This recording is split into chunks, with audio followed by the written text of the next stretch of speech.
Keywords, people, location, moods, cameras, lenses. Photographers used to add a bunch of metadata to our images to help us organize our collections. Is metadata a thing of the past now, though, thanks to artificial intelligence? Let's look into that. Hey there, Aaron here from TechPhotoGuy.com. Having written a book on artificial intelligence and photography last year, one of the questions that we have to ask is, how will that impact photographic metadata? AI holds a lot of promise for photography, in our cameras, in our software. And one of the questions we have to ask is AI going to eliminate metadata management for serious photographers? So, as we look towards the future, let's start by looking in the past, where photographers would capture metadata in an analog form, using pen and paper, using a notebook that they would take with them into the field, and they would record things like, what camera did they use? What film were they using? Because, hey, it doesn't matter right now to the quality of my picture whether I'm using a SanDisk or a Lexar memory card, but, Paul Simon wrote a whole song about Kodachrome being so important, and people who loved Fuji Velvia would make that choice based on the colors they got from those films. And that's a piece of metadata that photographers used to capture. Photographers would capture things like the location, the time of day, other choices that they made in the field.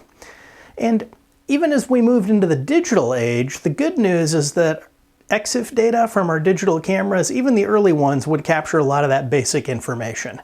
What camera was used, what lens, the date and time, things like that. Some cameras now have GPS built in, some of them have it as an option. All of our smartphones that we're using record GPS data with images as we capture them. But there are still things that aren't captured automatically, and photographers have captured manually. So we think about things like the keywords that we've added to our photos that might have to do with the subject, the people that were in the image, the mood. Even the genre of photography, right? Is this a wedding image? Is this a portrait? Is this a pet? And as we look at how artificial intelligence might help us with that metadata management, we have to look at one of the things that AI is good at and is getting better at, and that's object recognition. If we were previously adding keywords for things like that, maybe that's redundant now. If AI can figure out that, this is a photo of a sunset, this is a photo of a waterfall, this is a photo of a wedding, this is a photo of balloons, this is a photo of a wedding with balloons. If our software can figure that out automatically, there's no reason for us to manually add keywords for that. Another area where AI can help us out is with people recognition, facial recognition. This is part of mainstream photo software now. Tools like Adobe Lightroom have it. Apple Photos has had facial recognition for quite a while. And so if Apple Photos can find me all of the photographs I've ever captured of my wife or my son or my daughter, then why would I need to also add keywords with their names necessarily?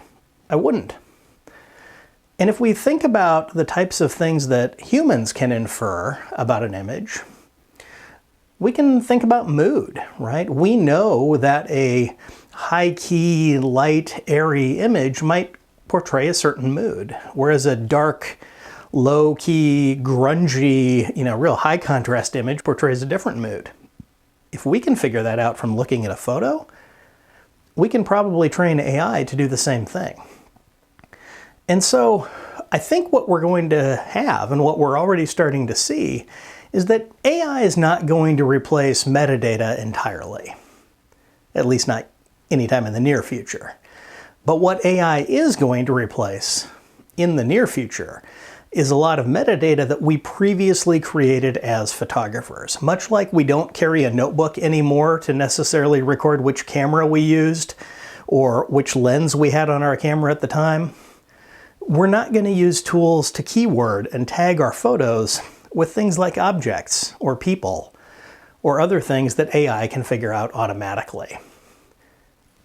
And this is a good thing. If we're not spending time keywording images, this is one of the ways that AI can help us become more efficient as photographers and focus on our creative ventures. It's the same type of thing as when AI can help us with photo culling and automate that process as well with a program like Aftershoot that can save you a ton of time by letting AI do something that you previously did manually. I'm going to drop links down below to Aftershoot and to my book on AI and the future of photography. Drop me a comment below. Let me know how you feel about all this AI and automation replacing things we used to do manually. AI can help with those tedious tasks so we don't have to do them on our own. We can spend more fun time making edits, out in the field making photos, spending time with our family, having fun with friends, whatever it is, so that we're not going through the tedium of managing our images. If this was interesting, be sure to subscribe. I talk about this kind of stuff all the time, and I'd love to hear what you think. Hit that like button, drop me a comment, and I'll see you next time.